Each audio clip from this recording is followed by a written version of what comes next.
Hello everyone, कैसे हैं आप लोग। उम्मीद करती हूँ अच्छे होंगे। आज आरआरसी ग्रुप डी की एग्ज़ाम जो डेट है वो आ गई है। 3 जोन का आपका पेपर हो जाएगा। 17 तारीख से 25 तारीख तक आपका पेपर चलने वाला है अगस्त में। और कौन कौन से जोन का होना है पेपर वो आपको पता चल गया होगा अब तक। जो आपका ईस्ट जोन है और उसके बाद वेस्ट हो गया और साउथ सेंट्रल जो जोन है उसका पेपर होगा। तो जैसे कि मैंने ऑलरेडी 2 क्लास अपलोड कर दी है। बहुत ही छोटी छोटी वीडियोज़ आ रही हैं और उसमें हम जितना ज़्यादा रिवाइज़ कर सकते हैं ना, मैक्सिमम चीज़ें हम कवर कर रहे हैं। मैक्सिमम आप कह सकते हो सारी चीज़ें उसमें कवर की जा रही हैं। क्विक रिवीजन का जो सेशन चल रहा है, आज 3rd सेशन है और इसमें हम पढ़ेंगे क्या, रेशियो। क्या पढ़ेंगे हम इसमें, रेशियो। ठीक है, तो रेशियो क्या होता है, इसमें किस टाइप के क्वेश्चन पूछे जाते हैं, हर एक वैरायटी बहुत ही जल्दी और बहुत ही शॉर्ट तरीके से हम इसमें देखेंगे। अगर आपने कुछ नहीं भी पढ़ा है ना तो भी आपके लिए सेशन इंपॉर्टेंट है, और जिन्होंने पढ़ा है उसके लिए रिवीजन का सेशन तो है ही।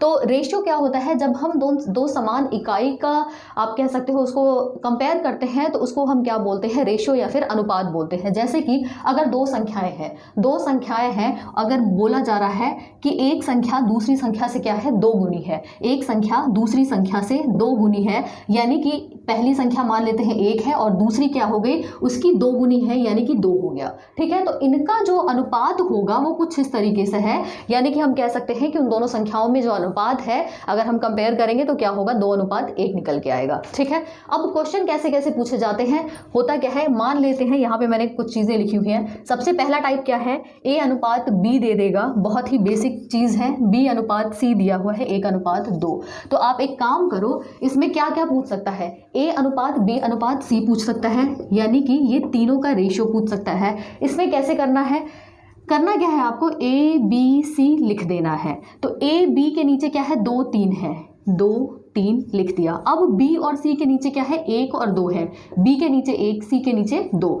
अब तीनों का अनुपात कैसे निकालोगे, शॉर्ट ट्रिक है ये, इसका गुणा कर दो इसमें, इसका गुणा कर दो इसमें और इसका गुणा कर दो इसमें। तीनों का जब गुणा करोगे तो क्या होगा, यही एक रेशियो निकल के आएगा, यानी 2 1 कम 2 हो गया, 3 1 कम 3 और 3 दूना 6। तो ये क्या हो गया, ये अनुपात निकल के आ गया, किसका, A, B और C का अनुपात निकल के आ गया। अब इसमें और क्या क्या पूछा जा सकता है, इसमें पूछा जा सकता है आप कह सकते हो कि C/A पूछ लेगा। तो C/A क्या होगा, C/A, C का मान कितना है, 6 है, A का मान कितना है, 2 है, तो 6:2। या फिर आप चाहो तो इसको काट भी सकते हो, 2 से काटोगे 3:1 आ जाएगा। ठीक है, और इसमें क्या पूछ सकता है, B और B मतलब कुछ भी पूछा जा सकता है। और क्या पूछा जा सकता है, जैसे AB/BC पूछ सकता है। तो AB/BC का मतलब क्या है, अगर आपने A, B, C तीनों का रेशियो निकाल दिया तो आप सब कुछ निकाल सकते हो। तो AB मतलब क्या हो गया, A का मान 2 हो गया, B का मान 3 हो गया, तो ये 6 हो गया।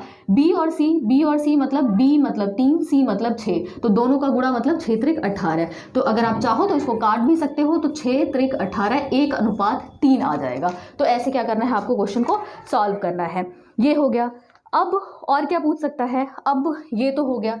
अभी तक हमने क्या देखा है, A/B/C का अनुपात, अभी ये 3 तरीके का सिर्फ देखा था। ठीक है, 3 चीज़ों में देखा था। अगर इन केस जैसे कि यहाँ पर A/B है 2:3, B/C है कितना है, 1:2, C/D है 3:1। और अगर यहाँ पे पूछ ले A, B, C, D चारों का अनुपात निकालो, तो क्या करोगे, A, B, C, D चारों का अनुपात अगर निकालना है तो A, B, C, D। A, B कितना दिया है, 2 3 दिया है, 2 3 लिख लिया। B और C कितना दिया है, 1 2 दिया है, 1 2 लिख दिया। C और D कितना लिखा है, 3 और 1, यानी कि 3 और 1। अब इसको कैसे करना है, इसमें ऐसे गुणा चलेगा। ठीक है, पहले तो एक ये हो जाएगा A रेशियो। B के लिए क्या करोगे, पहले इसमें गुणा करोगे फिर इसमें गुणा कर दोगे। फिर C में क्या करना है, पहले इसमें और फिर इसमें गुणा हो जाएगा। और उसके बाद D के लिए आपको इस तरीके से गुणा करना होगा। समझिए इस चीज़ को कि A का क्या होगा, 2 1 कम 2 और 2 3 6, ये हो गया A। अब B का मान 3 1 कम 3 और 3 3 9। C का मान क्या होगा, 3 दूना 6 और 6 3 18। और D का मान क्या होगा, 3 दूना 6 और 1 कम यहाँ पे 6। ठीक है, चाहो तो इसको काट भी सकते हो, नहीं तो मतलब ये मत सोचना कि हाँ यही आंसर होगा। काटने के बाद भी कई बार ऑप्शन में वो चीज़ मैच करती है, तो इस चीज़ का आप ध्यान देना, ठीक है। 3 से काटो, 3 दूना 6, 3 तिहाई 9, 3 छग 18 और 3 दूना 6, तो ये क्या हो गया, रेशियो आ गया। एक और इम्पॉर्टेंट चीज़ यहाँ पे क्या है कि अगर मान लीजिए इन केस कि A अनुपात B दिया है 2:3, ठीक है, और उसके बाद दिया है C अनुपात B दिया है 2:1, तो यहाँ पे अगर ABC का अनुपात पूछे तो आप क्या करोगे, सबसे पहले AB और BC, यहाँ पर सीक्वेंस को फॉलो करना है, AB और BC फिर CD, ठीक है। B से खत्म हुआ, B से शुरू, C से खत्म, C से शुरू। तो यहाँ पर देखो A से शुरू हुआ, B पे खत्म, लेकिन यहाँ पर C से शुरू हो रहा है, तो आप क्या करना, उसको उल्टा कर लेना, तो B अनुपात C हो जाएगा, तो ये चीज़ हट जाएगी। अब A अनुपात B अनुपात C निकल गया, तो A, B और C तीनों का अनुपात बहुत आराम से निकाला जा सकता है, ठीक है। तो एक ये चीज़ हो गई, ये दूसरे टाइप का हो गया। मतलब एक क्वेश्चन में हम जितनी चीज़ें पॉसिबल हैं हम सारी चीज़ें देखने वाले हैं। नेक्स्ट क्वेश्चन देखिए और क्या पूछ सकता है। मान लीजिए A/2 दिया है, B/3 दिया है, C/4 दिया है। यहाँ पे पूछ रहे A, B, C का अनुपात, A, B और C का अनुपात। कुछ नहीं करना है, जो भी बटे में है उसको लिख दो,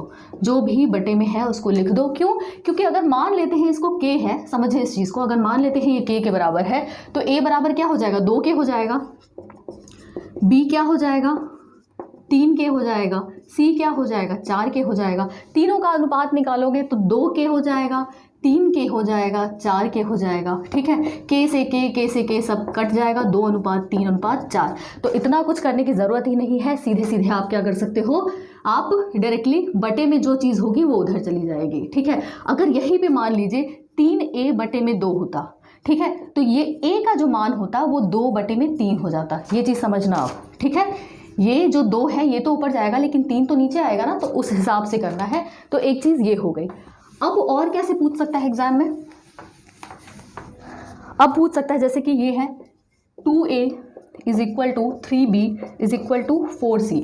अब यहाँ पे पूछ लेगा A, B, C तीनों का अनुपात बताओ, A, B और C तीनों का अनुपात बताओ। तो ऐसे क्वेश्चन में करना क्या है, A का अनुपात निकालने के लिए A को कवर कर दो, बचा क्या, B और C के आगे जितने भी नंबर है उसको गुणा करके लिख दो। तो यहाँ पर 3 है, यहाँ पर 4 है, तो 4 तिहाई 12 अनुपात।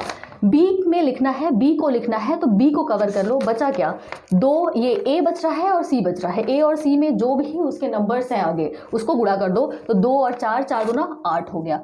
अब C के टाइम में C को कवर कर दो, बचा क्या, 2 और 3 का गुणा कर दो, ये हो गया 6, ठीक है। चाहो तो यही आंसर कई बार ऑप्शन में मिल जाएगा, और अगर नहीं मिला तो इसको काट लेना, कितने से कटेगा, यहाँ पे 2 से काटो, ये 6:4:3 हो जाएगा, ठीक है। यहाँ पर भी कई तरीके से पूछ सकता है। क्या पूछ सकता है कि आप ये AB का अनुपात बताओ, ठीक है, AC का अनुपात बताओ, AB अनुपात BC बताओ, CA अनुपात BC बताओ, कुछ भी पूछ लेगा आपको। अगर चीज़ें पता हैं तो फिर कोई दिक्कत नहीं है, ठीक है। तो ये एक चीज़ हो गई। अगला देख लेते हैं, अगला टाइप आप कह सकते हो। अगला टाइप जो है कैसे क्वेश्चन पूछ सकता है, A, B, C, मान लीजिए A, B, C 3 आदमी हैं, 3 आदमी जो है उनके जो आय है या इनकम है उनका अनुपात कितना है, 2:3:4 है। मान लीजिए ये क्या है, उनकी इनकम का अनुपात है। और अगर बोल रहा है कि टोटल रुपए जो तीनों को मिल रहे हैं वो कितने हैं, 3600 है। टोटल कितने मिल रहे हैं, 3600 मिल रहे हैं, टोटल 3600 रुपए मिल रहे हैं। ध्यान से समझिएगा इस क्वेश्चन को। तो बोल रहा है A को कितना मिलेगा, B को कितना मिलेगा और C को कितना मिलेगा, ठीक है। A को कितना मिलेगा, A को 2 हिस्सा मिल रहा है, A को 2 हिस्सा मिल रहा है। कितने में से मिल रहा है, टोटल कितना है, 3 2 5 और 5 4 9, ठीक है। अब रुपए टोटल कितने हैं, 3600, तो ये क्या हो गया, A का हिस्सा हो गया, ठीक है। B का हिस्सा क्या हो जाएगा, B का हिस्सा क्या है, तीसरा हिस्सा मिल रहा है इसको, तो बटे में क्या है, टोटल तो 9 ही रहेगा, टोटल तो नहीं चेंज होगा। और टोटल रुपए कितने हैं, 3600, तो ये क्या हो गया, B का हिस्सा हो गया। C का हिस्सा क्या होगा, C को चौथा हिस्सा मिल रहा है, 4 पार्ट मिल रहा है और टोटल कितने हैं, 9 है, और गुणे में क्या हो जाएगा, 3600। तो अब काट लो, ठीक है, ये कितना हो गया 400, तो 4 दूना 800 रुपये इसको मिल जाएगा। ठीक है, ये 400 में बार में जाएगा, 4 3 1200 रुपये। ठीक है, अब ये भी कितनी बार में जाएगा, यानी कि 1600 रुपये। तो 800 1200 1600 ये तीनों का शेयर है। अब इसी में और क्या पूछ सकता है, इसमें पूछ सकता है कि ए और बी की इनकम का डिफरेंस बताओ। तो इनकम का डिफरेंस आप निकाल सकते हो, ए माइनस बी, 1200 माइनस 800 मतलब 400 रुपये। अब बोल देगा ए बी दोनों को मिला के कितना कमा रहे हैं, तो 800 प्लस 1200 हो जाएगा। उसी तरीके से पूछ लेगा सी और ए की आय में डिफरेंस बताओ, उनमें अंतर बताओ। तो 1600 माइनस 800 तो यानी कि 800। तो इन्हीं सब क्वेश्चन में कुछ भी घुमा के देगा। तो आपको अगर ये चीज़ समझ में आ गई है तो इस पे बेसिस कोई भी क्वेश्चन, मतलब इस पे बेस्ड कोई भी क्वेश्चन होगा बड़े आराम से कर ले जाओगे। ठीक है, अब अगला क्वेश्चन देखिए। अगला क्वेश्चन ही अगला टाइप है। बहुत ही स्पीड में चीज़ों को कवर कराया जा रहा है यहाँ पे, क्योंकि टाइम ऑलरेडी बहुत कम है। चलिए, अब क्वेश्चन क्या कह रहा है, एक संख्या को 3:4 में बांटा जाता है। इन दोनों में बड़ा वाला भाग 60 है, तो संख्या बताइए। संख्या को 3:4 में बांटा जा रहा है, 3:4 में बांटा जा रहा है। इन दोनों में बड़ा वाला भाग 60 है। अब एक बात बताइए, अगर संख्या का अनुपात 3:4 है, ठीक है, 3:4 है, तो इसमें बड़ा हिस्सा ऑब्वियस सी बात है, जो बड़ा देखने में लग रहा है वही बड़ा हिस्सा होगा। ठीक है, 3 और 4 में बड़ा क्या है, 4। अब ये कह रहा है जो बड़ा हिस्सा है वो कितना है, 60 है, तो संख्या बताइए।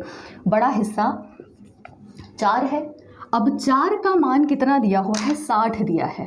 4 का मान 60 दिया है, बोल रहा है संख्या बताइए। संख्या को तो 2 पार्ट में डिवाइड किया गया है ना, यानी टोटल अगर संख्या की बात की जाए तो 4 और 3 दोनों को जोड़ लोगे तो 7 आएगा, और 7 ही टोटल संख्या होगी, क्योंकि दोनों को दो फ्रैक्शन में बांटा गया, मतलब 2 अनुपात में बांटा गया है ना, 3:4। तो बड़ी संख्या क्या है, 4 है, तो 4 का मान 60 दिया है, तो संख्या बतानी है, तो 4 3 कितना हो गया, 7 हो गया। तो 1 का मान क्या होगा, 60/4, और यहाँ पे 7 का मान पूछ रहा है, तो 60/4 और गुणे में 7। ठीक है, तो ये कितनी बार में जाएगा, ये 15 बार में, यहाँ पे 105। ठीक है, 105 क्या होगा, इसका आंसर हो जाएगा। अब यहाँ पे और क्या पूछ सकता है, इसमें पूछ सकता है छोटी संख्या बताओ। ठीक है, छोटी संख्या नहीं बोलेगा यहाँ पे, क्योंकि संख्या तो एक ही है ना यहाँ पे। तो यहाँ पे ये पूछ सकता है कि छोटा वाला जो पार्ट है वो बताओ। तो छोटा वाला पार्ट क्या है, 3। तो 3 का मान यहाँ पे निकाल सकते हो। तो 3 का मान क्या हो जाएगा, 60/4 गुणे 3 हो जाएगा। ठीक, तो इसी तरीके से यहाँ पर पूछा जाएगा। अगला देखिए क्वेश्चन। अगला क्वेश्चन जो है अलग टाइप, लेकिन इसी से रिलेटेड है, थोड़ा थोड़ा चीज़ों को बढ़ाते हुए चल रहे हैं। लेकिन मैं गारंटी देती हूँ, अगर आप इन चीज़ों को पढ़ के जाओगे और थोड़ी बहुत प्रैक्टिस कर लोगे तो क्वेश्चन बन जाएंगे। बहुत बड़ा टफ टास्क नहीं है। 2 संख्याओं के बीच का अनुपात 2:3 है। 2 संख्याओं के बीच का अनुपात 2:3 है और उनका योग 50 है, तो बड़ी संख्या ज्ञात कीजिए। पहले जो हमने क्वेश्चन किया था उसमें सिर्फ और सिर्फ एक संख्या थी और संख्या को ही 2 पार्ट में ब्रेक किया गया था। यहाँ पर संख्याएँ 2 हैं और उनका अनुपात क्या है, 2:3 है। उनका योग 50 है। ये जो दोनों संख्याएं हैं उनका योग 50 है, यानी कि जो अनुपात दिया है योग क्या हो जाएगा, 5 होगा। 2 + 3 5 होगा। उनका जो योग है कितना है, 50 है। अब कह रहा है तो बड़ी संख्या बताइए। बड़ी संख्या क्या होगी, 3 होगी। एक छोटी संख्या क्या होगी, 2 होगी। 3 के बारे में पूछ रहा है, बड़ी संख्या के बारे में पूछ रहा है, तो 1 का मान सबसे पहले निकालो, 50/5 यानी कि ये हो गया 10। तो क्या होगा, बड़ी संख्या क्या हो जाएगी, बड़ी संख्या हो जाएगी क्या, 3, और 3 का मान क्या हो जाएगा, 3 गुणे में 10 यानी कि 30। इसी तरीके से अगर छोटी संख्या पूछ लेगा तो छोटी संख्या क्या हो जाएगा, 2 गुणे में 10 यानी कि 20। और क्या पूछ सकता है, दोनों संख्याओं का अंतर पूछ सकता है। तो 30 - 20 क्या हो जाएगा, 30 - 20 क्या हो जाएगा, 10 हो जाएगा। और क्या पूछ सकता है, यहाँ पर दोनों का समेशन पूछ सकता है। 30 प्लस क्या हो जाएगा, 20 50 हो जाएगा। ठीक है, तो ऐसे ही पूछ लेगा। और क्वेश्चन में क्या कर सकता है, जैसे यहाँ पे क्वेश्चन है 2 संख्याओं के बीच का अनुपात इतना है और योग क्या है, 50 है। अगर मान लीजिए इसी क्वेश्चन में बोल देता कि इनका जो अंतर है वो 15 है, तो हम क्या करते, इनका अभी जैसे हमने जोड़ किया था ना, 5 50 के बराबर है, तो इनका अंतर जो आ रहा है वो 1 आ रहा है, और जो भी अंतर क्वेश्चन में दिया होता वो इसके बराबर होता। मान लीजिए 15 अंतर दिया है, तो 1 इनका अंतर क्या है, 1 का है। 2 और 3 के बीच में 1 का अंतर है ना, तो ये किसके बराबर होगा, अगर मान लीजिए क्वेश्चन में क्या दिया है कि 15 है उनका अंतर, तो 1 15 के बराबर हो जाता। और बोल देता छोटी संख्या बताइए, बड़ी संख्या बताइए, तो कुछ भी इसमें नया या बहुत बड़ा नहीं है। अब और क्या पूछ सकता है कि इनका गुणनफल बताइए, इनका गुणनफल बताइए। तो गुणनफल के लिए एक चीज़ हमेशा ध्यान रखना, अब ये खत्म कर देती हूँ। गुणनफल के लिए क्या करोगे, एक संख्या आपकी क्या है, 2 है, 3 है। अब एक बात बताओ, संख्या अगर अनुपात में लिखी हुई है यानी कि कुछ ना कुछ इसमें कॉमन होगा तभी ये अनुपात में लिखा है, और जो चीज़ कॉमन होगी वो कट गई होगी, यही मतलब हुआ ना। अनुपात ऐसे ही तो लिखते हैं, जो चीज़ कॉमन होती है वो कट जाती है, x से x कट गया तो 2 अनुपात क्या हो गया, 3 हो गया। लेकिन अगर उसका गुणा करने के लिए बोला जा रहा है तो ये क्या करोगे, x को मान के चलोगे, यानी 2x इंटू 3x, यानी क्या हो जाएगा, ये 6x स्क्वायर हो जाएगा, 6x स्क्वायर। और ये x क्या है, x ये है जो एक का मान तुमने निकाला है वही क्या है, x है, ठीक है। तो ये क्या हो जाएगा, 6 गुणे में 10 का स्क्वायर, यानी कि क्या हो जाएगा 600। ये क्या होगा, गुणनफल, ये क्या हो जाएगा, गुणनफल किसका, संख्याओं का गुणनफल अगर पूछ लेता है तो यहाँ पे ये याद रखना कि यहाँ पर x स्क्वायर होगा, कहीं जल्दबाजी में आप सिर्फ 6x ना करके आ जाना, ठीक है। यहाँ पे क्या होगा, स्क्वायर होगा, तो इस चीज़ का भी ध्यान रखना है। अगला टाइप देखो आप ज़रा, अब इसमें क्या है, दो संख्याओं का अनुपात 4:5 है, यदि दोनों संख्याओं में 20 जोड़ दिया जाए तो अनुपात 6:7 हो जाता है। 4:5 है, दो संख्याओं में 20 जोड़ दिया जाए, अगर इसमें 20 जोड़ दिया जाए तो अनुपात क्या हो जा रहा है, 6:7 हो जा रहा है। अब कह रहा है तो संख्याएं बताइए, ठीक है, क्या कह रहा है, संख्याएं बताइए। तो देखिए ऐसे क्वेश्चन में हमेशा क्या करना है, सबसे पहले जो अनुपात दिया है ना, 2 अनुपात दिए हैं, पहला अनुपात ये हो गया, दूसरा अनुपात ये हो गया, तो देखेंगे दोनों का अंतर क्या आ रहा है। अंतर है यहाँ पर 6 और 2, 4 का अंतर आ रहा है 2, यहाँ पर 7 और 5 का अंतर आ रहा है 2। अंतर हमेशा बराबर होना चाहिए, ऊपर और नीचे का जो अंतर है दोनों साइड वो क्या होना चाहिए, बराबर होना चाहिए, क्योंकि अनुपात है ना, रेशियो है ना, जोड़ने घटाने पर या कुछ भी करने पर अनुपात पे फ़र्क नहीं पड़ना चाहिए, ठीक है। तो ये क्या हो गया, अनुपात हमेशा जो इनका डिफरेंस होगा वो क्या होगा, वो बराबर होगा। तो ये अगर 2 देखिए दोनों साइड बराबर आ रहा है, अभी हम वो भी क्वेश्चन देखेंगे जिन पे अनुपात क्या है, जो अनुपात का जो डिफरेंस है, जो इनका फ़र्क है वो बराबर नहीं है, उसको कैसे करेंगे। लेकिन अभी फिलहाल ये देखिए कि ये अंतर है। अब ये जो 2 का अंतर आ रहा है वो किसके बराबर आ रहा है, 20 के बराबर आ रहा है। क्यों 20 के बराबर आ रहा है, क्योंकि क्वेश्चन में गिवन है, यहाँ पे दिया हुआ है क्वेश्चन में कि 20 जोड़ दिया जाए तो अनुपात इतना बन जा रहा है, तो 20 जोड़ने पर अनुपात इतना बन रहा है, यानी कि इन दोनों का जो अंतर है वो क्या है, 20 के बराबर है। तो ये जो अंतर आ रहा है 2 है और ये किसके बराबर है, 20 के बराबर है, ठीक है। अब क्या कह रहा है, तो संख्याएं बताइए, संख्याएं बताइए। तो संख्याएं क्या है, 4 है, 1 5 है, तो सबसे पहले 1 का मान निकालो, तो 20/2 ये 10 हो गया। अब 4 और 5 का मान निकालना है, तो 4 का मान क्या हो जाएगा, 4 गुणे में 10 ये 40, और 5 का मान निकालना है तो क्या हो जाएगा, 5 गुणे में 10 ये क्या हो जाएगा, 50। तो संख्याएं क्या हो जाएंगी आपकी, 40 और 50 हो जाएंगी। यही एक छोटा सा क्वेश्चन था, ठीक है, क्लियर है बात। नेक्स्ट क्वेश्चन देखिए, नेक्स्ट क्वेश्चन जो है उसमें हम देखेंगे कि जब फ़र्क बराबर नहीं होता तो अनुपात में तब क्या करेंगे। यहाँ पे है एक संख्या 9:5 के अनुपात में विभाजित है, जब प्रत्येक संख्या में 8 जोड़ दिया जाता है तो अनुपात 5:3 हो जाता है, दोनों में बड़ी संख्या कौन सी होगी। 9 और 5 का अनुपात है, अब कह रहा है 8 जोड़ दिया जाए तो अनुपात क्या हो जा रहा है, 5:3 हो जा रहा है। अब सबसे पहले फ़र्क देखो क्या है, यहाँ पर 4 का अंतर आ रहा है, यहाँ पे 2 का अंतर आ रहा है। 9 - 5 4 हो गया, 5 - 3 2 हो गया। अब हमें अंतर बराबर करना है, अंतर जब बराबर करना हो तो उस केस में हम क्या करेंगे, ये चीज़ देखेंगे कि इसका अंतर कितना है, इसका अंतर 2 है, इसका अंतर कितना है, 4 है। तो ये जो डिफरेंस आ रहा है इन दोनों का, इससे जो हम क्या करेंगे, ऊपर वाले में गुणा कर देंगे और नीचे वाले में क्या करेंगे, 4 से गुणा कर देंगे, ठीक है। तो अब ये क्या हो जाएगा, 9:5, और उसके बाद क्या करेंगे, यहाँ पर गुणा किससे कर लोगे, ये 2 जो नीचे वाला अंतर आ रहा है 2 से गुणा कर दिया। अब 5:3 है, इसमें किससे गुणा करोगे, इसमें गुणा करोगे आप 4 से, ऊपर वाले अंतर से। तो ये क्या बन जाएगा, 9 दूना 18 और 5 दूना 10। अब ये 4 पंजे 20 और 4 3 12, ठीक है। दोनों में करना है गुणा, इसमें भी और इसमें भी, इसमें भी, इसमें भी। और किससे करना है, नीचे वाले का जो डिफरेंस आ रहा है उसको ऊपर से, ऊपर वाले का जो डिफरेंस आ रहा है उसको नीचे वाले से। तो अब यहाँ पर देखो अंतर किसका आ रहा है, 2 का, इधर भी अंतर आ रहा है 2 का, और ये जो 2 का मान है वो किसके बराबर है, 8 के बराबर है।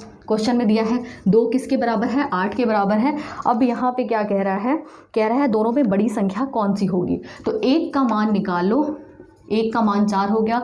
अब बड़ी संख्या में एक चीज़ ध्यान देना, अब इससे आपका मतलब नहीं है, मतलब आपका किससे है, जिससे आप यहाँ पे फ़र्क निकाल रहे हो, ठीक है। गुणा करने के बाद जो आ रहा है ऊपर वाला, ये इससे मतलब है आपको। और बड़ी संख्या यहाँ पर क्या है, यहाँ पे 18 आ रहा है ना, तो 18 यानी कि 18 का मान निकालना है, तो ये क्या हो जाएगा 18 यहाँ पे 72, ठीक है। ये क्या हो जाएगा 72 क्या हो जाएगा, इसका आंसर हो जाएगा, ठीक है। ये एक चीज़ हो गई। अब एक और क्वेश्चन पूछ लेता है, कौन सा क्वेश्चन पूछेगा, आयु वाले क्वेश्चन पूछ लेता है। आयु वाले क्वेश्चन जैसे पूछ लेगा, बहुत ही सिंपल क्वेश्चन है, ये भी आप देखो ज़रा एक बार। समीर और आनंद की वर्तमान उम्रों का अनुपात क्रमशः 5:4 है। समीर है, आनंद है, 5:4 है। अब क्या कह रहा है, 3 वर्ष बाद उनकी उम्र 11:9 हो जा रही है, 11:9 हो जा रही है। कितनी, 3 वर्ष बाद, 3 वर्ष बाद, ठीक है, 3 वर्ष बाद इनका अनुपात ये हो जा रहा है। दोनों में आनंद की वर्तमान उम्र वर्ष में बताएं, आनंद की उम्र बतानी है। अब एक बात बताओ, यहाँ पे फ़र्क कितने का है, यहाँ पर है 6 का और यहाँ पे फ़र्क है 5 का। अब 6 और 5 का फ़र्क है, एक बात बताओ हम क्या करेंगे ऐसे केस में, अंतर बराबर नहीं है तो सबसे पहले अंतर बराबर करेंगे। अंतर बराबर कैसे करना है, इन दोनों का फ़र्क है 2 और इन दोनों का फ़र्क है 1, यानी कि ऊपर वाले में हम 2 से गुणा करेंगे और नीचे वाले में 1 से गुणा करेंगे, तो ये 5:4 11:9, यहाँ पे गुणा करेंगे 1 से और यहाँ पे गुणा करेंगे किससे, 2 से, तो क्या हो जाएगा 5 दूना 10 और 4 दूना 8, 11:9। अब यहाँ पे फ़र्क देखो 1 का आ गया, 1 का फ़र्क आ गया, अंतर बराबर हो गया, यही हमारा मेन मोटो था। अब ये 1 का जो मान है, 1 का मान है वो कितना है, 3 वर्ष दिया हुआ है, 3 वर्ष दिया है। अब यहाँ पे क्या कह रहा है, यहाँ पे कह रहा है कि आनंद की वर्तमान उम्र, आनंद की वर्तमान उम्र मैंने पहले ही बताया था कि अब इससे मतलब नहीं है, जहाँ पे आप अंतर निकालते हो ना उससे मतलब होता है। तो यहाँ पर आनंद की वर्तमान उम्र ये हो जाएगी, तो यहाँ पर समीर और आनंद है ना, तो आनंद क्या है, आनंद क्या है 8 है, तो 8 की वैल्यू हो जाएगी 3/24 वर्ष, ठीक है, 24 वर्ष। अब इससे ज़्यादा कुछ रेशियो में पूछा नहीं जाएगा, जब आप पेपर देके आओगे आपको क्लियरली समझ में आ जाएगा कि इससे ज़्यादा कुछ भी एग्जाम में नहीं पूछा जाएगा। जितने टाइप हो सकते थे, जितने इजी तरीके से मैं समझा सकती थी, मैंने यहाँ पे बेस्ट कोशिश की है। बाकी नेक्स्ट क्लास जो आएगी उसमें हम क्या करेंगे, प्रपोर्शन को देखेंगे, कुछ चीज़ें हैं जो प्रपोर्शन में पूछ ली जाती हैं, तो वो भी एक इम्पॉर्टेंट टॉपिक है। तो ठीक है, चैनल के साथ जुड़े रहिए। Thank you so much for watching.